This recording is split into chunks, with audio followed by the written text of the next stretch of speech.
at you than the cameras. Okay. Right, so, I'll try this again. Okay, so when I was younger, I was told a lot that I learned things like the hard way. The hard way being like I make a ton of mistakes. I often make the same mistake multiple times. My mom would always tell me like the definition of insanity is doing the same thing over and over again, expecting a different result. And I kind of like took this identity on of like, oh, I'm Jamila and I have to learn things the hard way. And a lot of those lessons came at like an incredible personal and like emotional cost, whether it was like my relationships and making mistakes with people that I was dating, or, you know, watching myself engage in like social dynamics or dishonesty or all these different things, or the way that I would self-talk, the way that I would be just in the world. I felt like I didn't grow at the rate of everybody else, and my lessons were just so much more brutal. And I think something I've realized as I've gotten older, right, is that we all learn the hard way. Like we learn through pain. And something I've been thinking about more often, right, is like, what are the different types of pain? Like what is the scale of pain where we're doing real damage to ourselves, to others, to our community? And like, what is the sort of pain where we experience it in a more generous, abundant way? And so something I was thinking about is like, if you had to make a bunch of like paper snowflakes, right? Like, and you decided to do them like this, right? So for one snowflake or so, like this isn't the worst way to do it. You can kind of get there. You can do each piece one by one. And maybe for the first 2 or 3, it's not that bad. And then over time, right, you start to realize that this is a super pain in the ass of a process. And then you go out into the world, and at least in my experience, right, I realized that other people kind of had their shit together more than me. And I was looking at my snowflakes and seeing that other people had these like way better ones than me. And I think that led to like a lot of self-loathing and pain and frustration on my part. And one of the ways that that showed up for me was just trying to get more perfect at making my snowflakes like this, trying to get the snowflakes that I was making like this kind of more similar to those that I was seeing around me. And I think something I realized when I started learning through community versus learning through like the pain that my actions were inflicting on my life, the deep suffering that I was experiencing, is that I didn't like learning the hard way by myself. I didn't like the way that it felt for me to feel like the steward of my own process in this almost self-sabotaging, self-harm way. I didn't like the way that my identity was starting to construct around like being super individual, doing everything myself, like muscling through things. I think I like over-identified with the idea of suffering, like, oh yeah, I'm hard-headed, I suffer, and then eventually I get it. And I was thinking in the shower recently about how the way that I started to become the person that I am now was being in really great community. And I started to learn differently, not at the expense of myself by repeating my, you know, mistakes and stuff like that, nor by feeling inadequate and comparing myself and trying to match up to other people. But when I started kind of surrounding myself with people that had things that I really wanted, and I felt a different sort of pain, like a pain of like, wow, I see what they have. And I feel my discomfort in not having that. And I also am aware of how much value something like that would add into my life. And in being really surrounded by people that I admired and was able to take influence from, I was able to have these kinds of conversations, like with my friend Allie, of like, hey, like you're one of the most open and generous and abundant people I've ever met. Like, how do you do that? And so then I started to understand like how to take some of the techniques that other people had and apply them to my life. The pain that I was kind of experiencing and allowing to transform me was an infinitely more temporary pain, like way more temporary, way less like destructive in terms of like putting myself in traumatic situations or feeling like I could only change or adapt or grow in like the harshest conditions. And I realized that everybody else wasn't somehow like magically like better at making the snowflakes than me. They just knew things that I didn't. And so when I allowed the pain that kind of catalyzed my transformation to look more like what I admire and see around me, and the desire to embody that and learn from it in my own way, I kind of got a better handle on how the whole thing works, like, and how to make it work for myself. And instead of having to figure out why my snowflake was shittier than everybody else's, I was able to like learn and grow and adapt and change in much more efficient and less painful ways. I don't know if that metaphor makes sense. Yeah, totally. Does it? Like, I feel like a lot of the time in life we're like going through this phase of like, oh shit, like I'm trying really, really hard to do the thing, right? To be the person I want, to be in alignment with integrity, and I'm doing it all by myself with the tools that I have. And I only grow and change when my hands start hurting and I know I need to do it a different way, or I realize my snowflake looks like shit compared to everybody else's, and so I have to change my approach. Yeah. But I think like there's pain and there's pain, right? I think the pain of being in a place of belonging where there's people you really trust and admire and want to be like, and so you're able to see yourself not in comparison to them but in relation to them. And allow yourself to not only be influenced by them sort of passively of just like being near to people that you admire makes you better, but to be able to be near enough to them to say, how the fuck do you do that? I want my snowflake to look like yours. I love the way your center part looks. How did you get that done? I love the way that you are honest. I love the way that you're transparent. How did you manage that, or where did that come from? And it's a different sort of motivating pain, not like the isolating kind of like you're alone and you're trapped with your own mistakes and decisions and kind of repetitive stuff, but you're seeing the things around you that you want to embody in real time, and it gives you something kind of meaningful to aspire to. Does that make sense? Yeah, also you said something that's super, it's very interesting, and this is something that is very introspective when you said like, when you see someone that have what you want, it's not just what you want, but you said, I felt that discomfort in myself of not having that. Yeah. So it's not just that you want that, you want that other people have. It's the fact that you feel in discomfort. It's you are that discomfort. I don't know if it's something that you wanted to catalyze. That's totally it. Like, it's not just like the discomfort of like jealousy, right? Of like, oh, this person has something I want and I want it. But like when I think of the ways that I've like really changed, right? It's not just the person has what I want, maybe a better set of scissors or an overall cooler snowflake. It's like I see the effects on their life of them having that thing. I see the way that people, engage with them, and like the net positive benefit it adds to their life or their creativity or whatever. And that's what I want. And so it's not so much like, wow, this person has something I want or can do something that I can't do.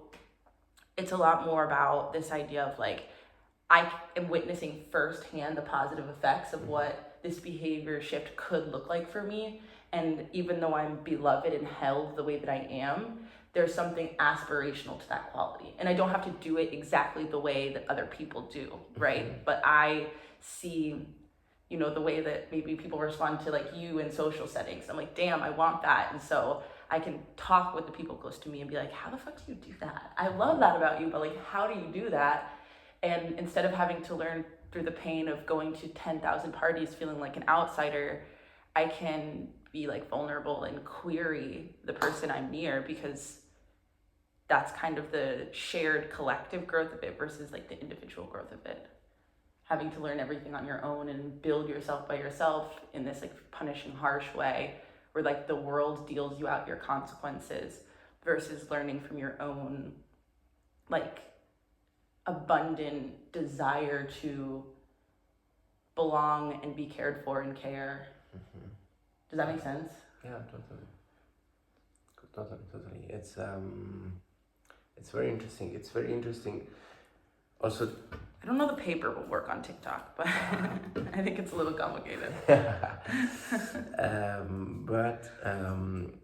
Yeah, and you feel with the process of the paper, you kind of feel the tiredness and the moment that it becomes kind of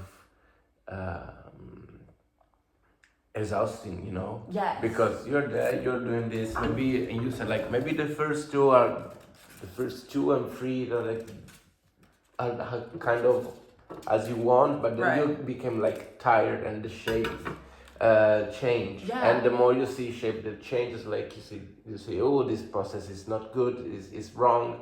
Right. It's not what I want, and you become tired, and you kind of can feel it. Right. When you are there with your sister, Totally. and it's like, fuck this. There's too Yeah. much space between one flakes and another. I don't like the shapes, and the shapes are weird. I like the first two, but then I don't know what the fuck I did here. Yeah. The no, I other think thing, it- not to it like build gives the a metaphor. lot. Yeah, not sorry, I'm just like No. talking over you, but I just had an idea. Thank you also for letting me talk this through.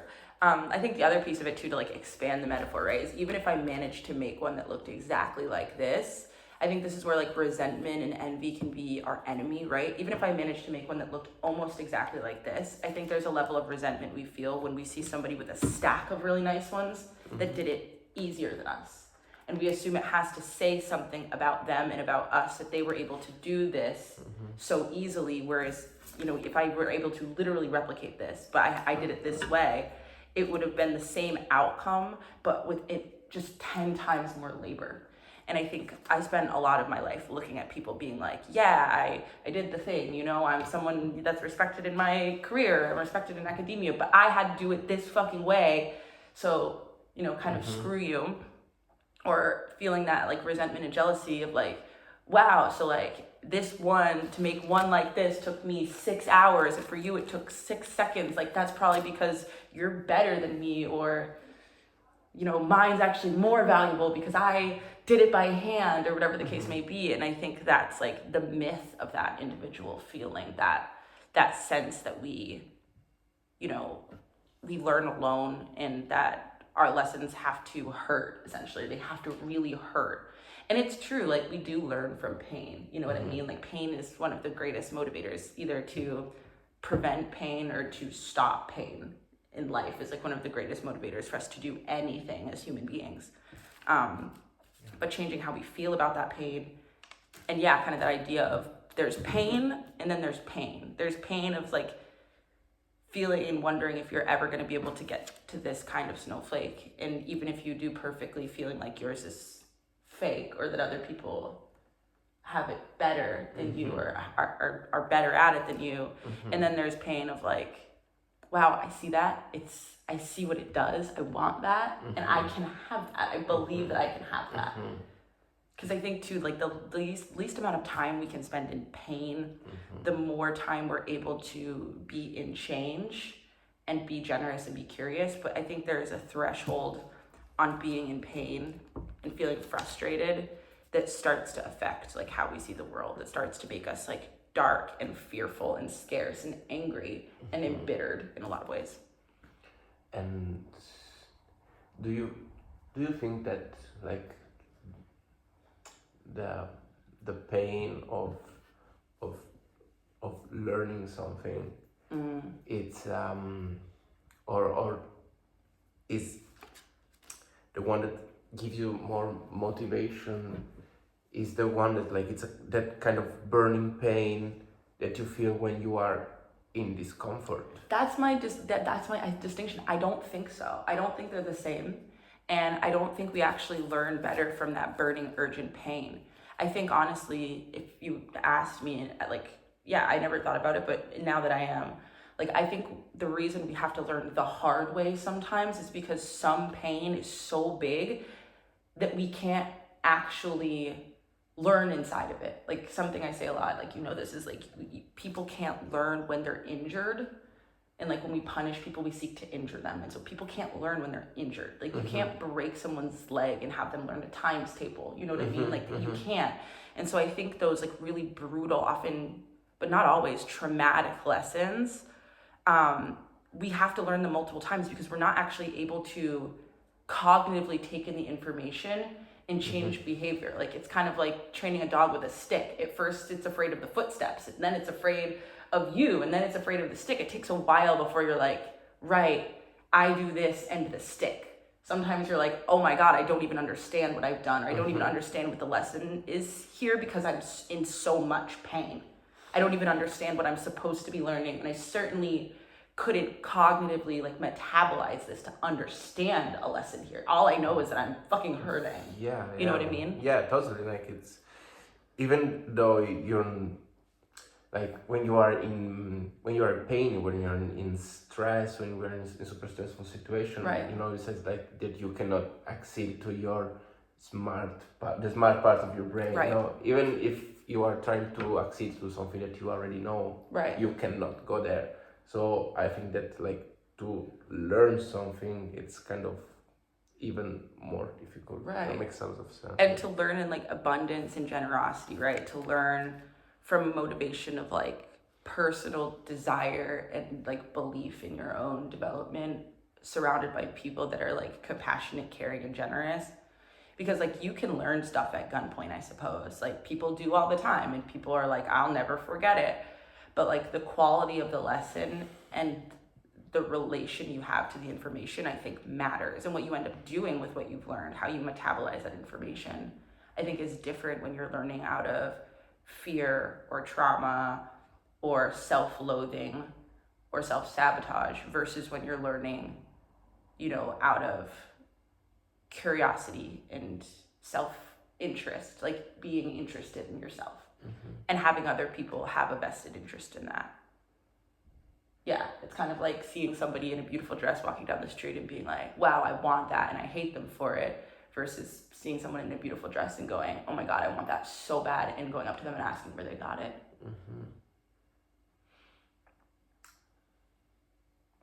Yeah. Like what, like there's the pain, and there's pain, I guess. Like, and as I get older, there's like certain pain that I want to experience significantly less of, especially as it relates to my growing. I think too, like there's a resentfulness that comes with learning the hard way that makes it harder for you to connect to other people.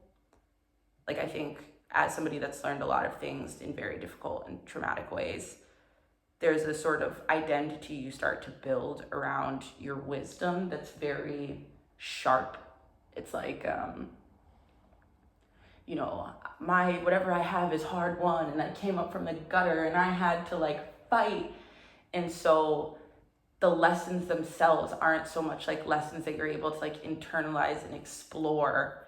They're things that like armor you in some way. Like, no, I know this about myself because I fucking fought for it. Or I know this, like I figured this out, and I am like, there's a intensity and a defensiveness, at least in my experience, around things that I learned like that. Like, don't ever say that I'm dumb because I did this, that, this, and the third. And like, I know, like, I worked so hard to be here. Like, when you have to struggle to that extent, it almost puts the learning in the same category as survival mode.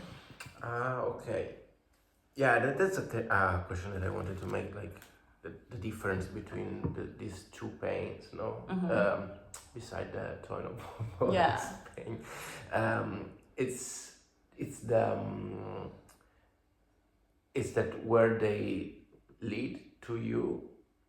Where they lead me to, or where they lead? Where they lead to, you know, it's like with this kind of, with a certain type of pain, you reach this. Right. Yeah, like what, that's like kind of the premise question, right? Is like, does the pain and the lesson you're learning bring you nearer to yourself, to others, to your community, to compassion? Or does the pain that you're experiencing lead you to distance and armor and walls and barriers?